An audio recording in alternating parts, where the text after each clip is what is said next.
कभी बगीचे में जाते हैं ना, किसी बाग में टहलने। अक्सर ऐसा होता है कि हमें जो गुलाब के फूल हैं वो बहुत अच्छे लगते हैं। तो हम क्या करते हैं, उनको तोड़ने की कोशिश करते हैं ताकि उसको तोड़कर सूंघें, उसकी स्मेल को फील करें। जब जब ही हम उस फूल को तोड़ने लगते हैं तो उसके जो बीच में कांटे होते हैं वो कहीं ना कहीं हमारे हाथों में चुभ जाते हैं, लग जाते हैं, जो हमारे शरीर को, जो हमको कहीं ना कहीं तो दुख पहुंचाते हैं। बस यही जिंदगी का फलसफा है। इस बात को हमेशा अपने दिमाग में रखकर चलना कि जिंदगी में कांटे भी हैं और फूल भी हैं। हम केवल कांटों के बारे में सोचते रहेंगे तो हम अपनी जिंदगी के फूलों को मिस कर देंगे। जिंदगी में अच्छाई भी है, बुराई भी है, दुख भी है, सुख भी है। ये बात को हमें समझना पड़ेगा। जब तक हम यही एक्सपेक्टेशन अपने माइंड में रखेंगे कि मुझे तो सिर्फ अच्छाई चाहिए, मुझे तो सिर्फ सुख चाहिए, मुझे तो सिर्फ जिंदगी एक कंफर्टेबल लाइफ चाहिए, तो आपकी लाइफ कैसी बन जाएगी? आपकी लाइफ एक ऐसी तस्वीर बन जाएगी जिसमें केवल एक ही रंग है। आप सोच कर देखिए कि जैसे कोई एक पेंटर कोई पेंटिंग बनाता है, उसमें डिफरेंट तरह के, डिफरेंट टाइप्स के कलर्स को यूज करता है। वही पेंटर अपनी एक तस्वीर में सिर्फ एक कलर को यूज करेगा तो तस्वीर का रूप और रंग क्या रह जाएगा? इसलिए हमें ये एक्सेप्ट करना पड़ेगा, हमें ये स्वीकार करना पड़ेगा कि जिंदगी में जितने भी रिश्ते, जितने भी लोग हमारे आसपास हैं, उनके अंदर अच्छाई भी है और बुराई भी है। हम उस इंसान को स्वीकार कर रहे हैं, उसकी बुराई को स्वीकार नहीं कर रहे। और जब हम किसी भी रिश्ते में किसी इंसानियत के भाव से किसी को एक्सेप्ट करते हैं तो हमने संपूर्ण उस इंसान के गुण अवगुण, उसकी मेरिट डिमेरिट्स को एक्सेप्ट किया है। So I mean to say that when we accept someone, then we have to accept all things what are belonging to someone. हमें सब संपूर्णता से उसको स्वीकार करना पड़ेगा। हमारे जीवन में ऐसा होता है कि जब कोई इंसान हमारे साथ अच्छा व्यवहार करता है, हमारे प्रति ईमानदार रहता है, हमारे प्रति बढ़िया काम करता है, तो तब तक वो इंसान हमारे लिए अच्छा है। परंतु जब वो इंसान हमें कहीं ना कहीं हर्ट करता है, हमारे साथ डिसऑनेस्ट होता है, हमारे साथ वो चीट करता है, तो हम क्या करते हैं?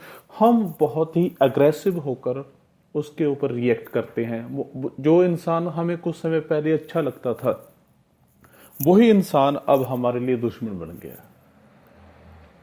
हमें एक बात को समझना पड़ेगा अपनी जिंदगी में कि मनुष्य जीवन में, ह्यूमन लाइफ में, परफेक्शन इज नथिंग। कोई इंसान संपूर्ण नहीं है। हर एक इंसान के अंदर कोई ना कोई कमी तो है।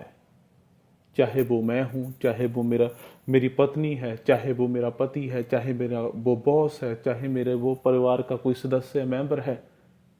हमें इस बात को तो स्वीकार करना पड़ेगा कि कोई ना कोई उसमें बहुत महान खूबी भी है और कोई ना कोई उसमें महान कमी भी है।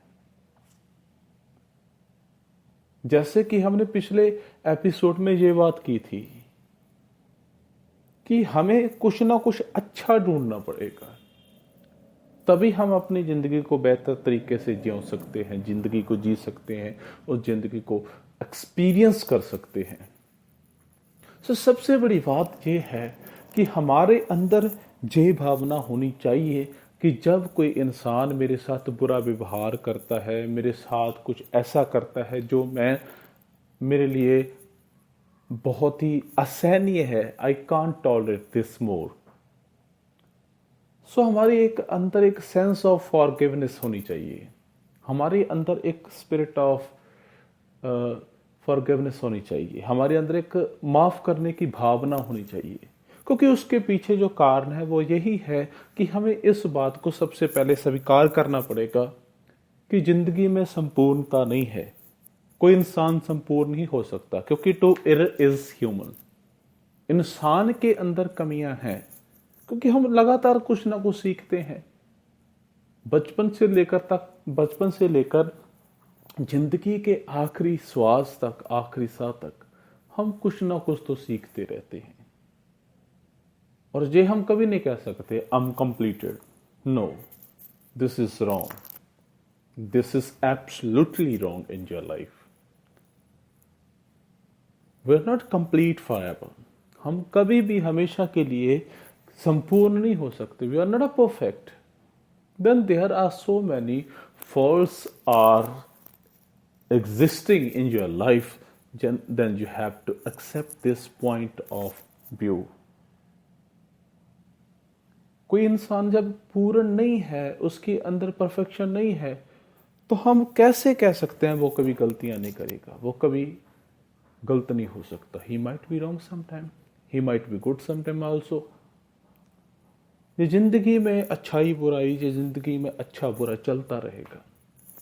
सबसे बड़ी बात यह है कि हमें इस बात को अपने अंदर लेकर आना पड़ेगा कि जैसे हमसे कोई बाय मिस्टेक कोई गलती हो जाती है, तो हम भी यही एक्सपेक्ट करते हैं कि at least they should be lenient for me. तो then why should we also, हमें भी तो होना चाहिए ना। We have to be lenient to others when they committed some mistakes, when they make some mistakes. So whereas we are always using a controversial way in the life, we expect that someone should be lenient for me, what we don't want. हम चाहते हैं कि हमने कोई गलती की तो हमें माफ किया जाए, हमें एक चांस और चाहिए, एक मौका और चाहिए। परंतु जब कोई गलती करता है तो हम कहते हैं कि नहीं, it's enough, I can't tolerate this more, no. और जब हमारे अंदर किसी को क्षमा करने की, किसी को माफ करने की भावना प्रज्वलित होती है, तो हमारे अंदर इंसानियत पैदा होती है। और यही एक भावना है जो धर्म को जन्म देती है। क्योंकि जब तक आपके अंदर किसी के प्रति दया नहीं है, किसी को माफ करने की भावना नहीं है, तब तक आप एक धार्मिक मनुष्य नहीं बन सकते। और जब तक आपके अंदर धर्म नहीं होगा, तब तक आपके अंदर नैतिकता, morality doesn't exist in yourself without presence of religion in your life. इसके लिए सबसे बड़ी बात सिख धर्म में भाई गनैया जी, जो गुरु गोविंद सिंह जी के समय थे, तो गुरु जी को किसी ने आकर कहा कि आपका एक सिख है भाई गनैया, वो तो दुश्मनों को भी पानी पिला रहा है, वो तो दुश्मनों को ड्रेसिंग कर रहा है, उनका ट्रीटमेंट कर रहा है। तो भाई गनैया को गुरु जी ने बुलाया, तो पूछा भाई आप ये क्या कर रहे हो? तो उसने बड़ी विनम्रता से ही replied very politely to Guru Gobind Singh ji, Maharaj, as you taught to me the forgiveness is the foundation of religion, then I am doing like that, I am doing as per your teachings. So like that, हमें जब तक हमारे अंदर किसी को क्षमा करने की भावना नहीं है, हम इंसान नहीं बन सकते, हम अच्छे धर्म के इंसान नहीं बन सकते। हमारे अंदर जो लाइफ के एथिक्स हैं, लाइफ के मूल भाव हैं, लाइफ की जो नीति है, नीति शास्त्र है, उसके अकॉर्डिंग हम चल नहीं पाएंगे। इसलिए एक बात को हमें स्वीकार करना पड़ेगा कि कमियां सब में है, मुझ में भी कमियां हैं, सामने वाले में भी कमियां हो सकती हैं। क्यों ना उसकी कमियों को नज़रअंदाज करके एक अवसर, एक अपॉर्चुनिटी उसको फिर से दें, ताकि उसकी खूबियों को हम प्रॉपर्ली यूटिलाइज कर सकें।